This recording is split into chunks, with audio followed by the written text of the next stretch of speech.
Di daerah Bandung ada satu restoran yang cukup terkenal. Orang-orang yang tinggal di daerah sana tuh pasti tahu lah tempat ini di mana dan apa namanya ya. Di resto ini sebenarnya nggak ngejual banyak menu. Menu yang direkomendasiin mereka itu yang paling terkenal ya. Itu ikan goreng sama ikan bakarnya. Usut punya usut, resto ini punya salah satu orang yang asli daerah Jawa Barat yang emang besar dan udah sering ngembangin bisnis mereka di sektor makanan gitu. Jadi nggak cuma satu restoran ini doang di Bandung gitu loh. Restonya ukurannya ya lumayan gede. Makanya di resto ini punya banyak banget karyawan. Kira-kira tuh sekitar ada 20 karyawan gitu lah. Dengan ukuran yang lumayan luas, resto ini tuh jadi kayak terkenal setiap hari tuh penuh. Dan sering banget antrean tuh panjang banget lebih. Nah, tapi suksesnya tempat ini tuh sering banget jadi pembicaraan sama banyak orang. Banyak orang ngejudge juga katanya restoran itu penuh karena pesugihan atau pakai penglaris gitu. Nah ini tuh makin jelas banget setelah beberapa karyawan mereka itu juga nemuin hal-hal janggal. Ada salah satu karyawan yang namanya Adit. Adit ini tuh baru kerja 3 bulan di resto ini. Dan dia tuh emang anak rantau gitu. Makanya dia gak punya tempat tinggal lah di kota itu. Nah Adit selain jadi karyawan di sana, dia tuh juga dipercaya sama bosnya buat kayak ngejagain restonya kalau tutup lah.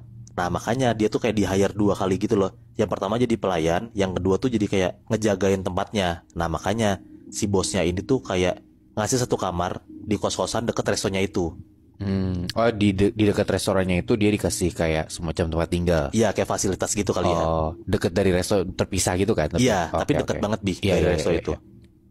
Nah ada satu hari di mana resto ini tuh bener-bener rame banget. Adit sama beberapa temennya tuh sampai kewalahan lah. Dan ternyata itu ngebuat banyak banget karyawan di sana yang capek. Dan sakit lah, beberapa ada yang tumbang lah gitu. Nah kebesokan harinya pas Adit datang ke resto itu, dia ngeliat ternyata emang banyak banget teman-temannya gak masuk. Karena sakit, semalamnya kan emang kerjanya tuh kayak rodi banget gitu kan. Sebenarnya Adit tuh udah rada gak enak badannya, udah rada sakit. Cuman karena dia kasarannya difasilitasin sama si bosnya, makanya dia maksa diri buat tetap masuk tuh di hari itu. Ya karena dia juga butuh duit gak sih? Iya. Waktu paginya mereka ini selalu di absen nih satu-satu buat SOP mereka gitu. Nah sewaktu di absen jumlah mereka ini ya 10 orangan lah. Dan ada beberapa juga mungkin kayak pelayan baru gitu buat ngegantiin orang-orang yang gak masuk. Karena Adit pun juga baru ngeliat nih orang-orang ini tuh siapa gitu. Adit gak kenal lah. Ya intinya Adit dan teman-temannya Adit yang emang udah lama jadi pelayan di sana tuh juga ngeliat gitu pakai mata kepala mereka sendiri kalau waiternya hari ini tuh nggak gitu rame, nggak kayak biasanya. Adit udah ketakutan banget nih, keteteran pas nanti restonya rame. Nah pas di jam restonya rame, Adit ngerasa kayak kerjaan ini ternyata enteng banget. Dan Adit juga mikir kayak 10 orang ini juga tetap kerjanya tuh efektifnya sama gitu loh, sama kayak 20 orang yang biasanya. Walaupun Adit udah ngerasa tenang, Adit tuh juga ngerasa bingung karena sebenarnya agak mustahil 10 orang bisa kerja dan lancar banget, padahal 20 orang aja suka keteteran. Nah Adit tuh nyari tahu dan mulai nanya lah ke teman-temannya kayak kok bisa 10 orang kerjanya bisa nggak kewalahan gitu. Ada beberapa teman-temannya Adit yang diem, tapi ada satu nih yang bilang, aku ngerasa ada yang aneh sih Dit. Beberapa pelayan di sini tuh juga aku tuh asing ngelihatnya, kata temennya si Adit ini. Di situ Adit mulai mikir kayak apa mungkin ini bukan manusia? Soalnya kalau misalnya manusia ya pasti kewalahan, jelas banget gitu loh. Akhirnya di malam hari sebelum restonya tutup dan udah mulai sepi, Adit coba tuh nyamperin satu-satu karyawan lain buat basa-basi. Nah dari beberapa orang yang Adit datengin, yang kenal sama Adit tuh nyapa pasti. Nah tapi ada yang gak kenal sama Adit juga, mukanya tuh flat aja, datar banget Nah sampai ada satu orang yang didatengin sama Adit. Nah pas banget nih Adit deketin dia, pas pengen ngomong nih Adit ke dia nih, tiba-tiba orang ini bilang, jangan bingung ya, kami cuma diminta bantu. Nah Adit langsung nanya kayak maksudnya tuh apa. Nah di situ orang ini nggak jawab apa-apa. Dia tuh langsung kayak ngajak Adit ke satu tempat gitulah, kayak ada geser ngajak gitu. Nah Adit yang bingung dan kayak penasaran juga, akhirnya dia nurut lah sama orang ini, ngikutlah nih si Adit. Jadi kayak orang ini jalan di depan, Adit di belakangnya. Nah padahal Adit pun juga baru ngeliat pelayan ini siapa gitu. Adit gak kenal lah, baru pertama kali juga dia ngeliat ada orang ini di restoran ini. Si orang ini kayak ngajak Adit ke satu ruangan di belakang dapur yang Adit pun juga gak pernah ngeh kalau ada ruangan itu. Karena di dekat dapur ini ada kayak satu pintu dan gak pernah dibuka. Jadi Adit juga baru ngeh kayak, oh ada pintu bisa dibuka, ngikutlah nih dia masuk ke dalam. Terus Masuklah Adit ke ruangan ini bareng sama si orang ini.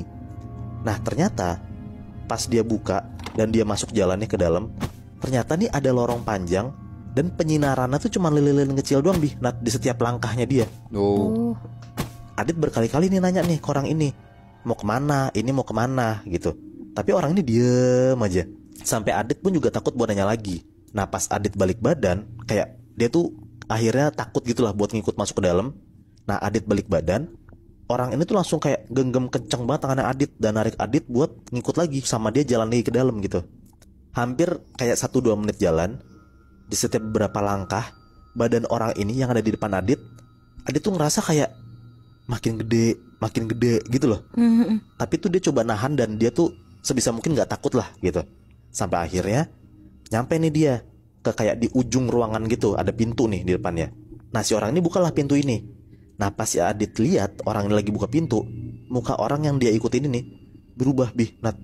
Kayak muka tuh serem banget, kayak monster gitu. Dan orang ini nengok ke belakang ke arah Adit, gigi dia tuh kayak gede banget gitu loh. Wah anjir serem banget. Nah Adit kaget lah dan dia gak bisa ngomong apa-apa. Akhirnya dia langsung tuh ngikut aja masuk ke dalam ruangan itu. Di dalam ruangan itu Adit lumayan tenang karena Adit ngeliat ada si pemilik restonya di dalamnya. Yang dia kenal juga. Kenal juga pemilik restonya ini. Oke. Nah di pikiran Adit ya orang ini juga terlalu kaya mungkin, makanya punya ruangan tersendiri gitu. Iya. Adit langsung lah salamin si pemilik ini dan ya respect gitu. Dan tiba-tiba si Adit ini langsung disuruh duduk di satu kursi sama si pemilik restonya. Pas Adit duduk, di depan Adit itu tiba-tiba nongol ada sosok besar tinggi yang lidahnya panjang banget Bi, Nat. Di situ tuh Adit takut banget, dia tuh histeris teriak-teriak gitulah pokoknya karena dia kaget banget tiba-tiba ada sosok makhluk halus gitu. Nah ternyata sosok ini tuh genderuwo dan si Adit ngeliat genderuwo itu lagi ngejilatin banyak banget piring. Ih. Piring restoran itu. Iya. Pemilik resto ini langsung pegang pundaknya Adit terus dibilang, keluarga kamu saya biayain Dit, kamu tenang aja, jangan bilang siapa-siapa. Ih. Akhirnya Adit cuma bisa nge-freeze dan dia tuh nyaksiin tuh hal yang baru pertama kali dia ngeliat. Karena dia gak pernah nyangka kalau misalnya ternyata resto dia tuh kayak gini gitu loh. Abis dari malam itu berita itu langsung kesebar Bi, Nat, karena Adit tuh gak bisa nahan sendiri rahasia besar ini. Jadi dia sebarin Muy. Iya, dia langsung ngomong tapi cuman ke beberapa pelayannya doang gitu loh, kayak orang yang emang dia deket gitu, cuma 2-3 orang doang. Nah ternyata terjawablah semua nih. Ternyata resto ini tuh pakai pesugihan dan ngejadiin genderuwo ini jadi penglarisnya. Nah piring-piring yang genderuwo jilatin ini ya bakal dipakai sama tamu-tamu di sana. Itu juga ngebuat kenapa makanannya kalau makan di tempat itu enak, tapi kalau dibawa pulang itu tuh jadi nggak enak gitu lebih. Iya. Nah, ya karena makan di tempat itu ya enak rasanya karena udah dijilatin sama si genderuwo itu. Wah anjing serem banget. Tapi berarti kalau menurut gue ya Muy, itu hitungannya gak cuma satu genderuwo doang dong. Pelayan-pelayan yang lu bilang tadi juga hitungannya makhluk-makhluk halus gak sih? Nah bisa jadi karena si sosok ini kan bilang kita cuma diminta bantuin. Nah gue gak tahu tuh sosok ini apakah emang jelmaan doang atau penglarisnya juga. Gue juga masih kurang paham tuh. Tapi yang jelas adalah ada satu sosok yang emang jadi penglaris resto ini, ya si genderuwo itu.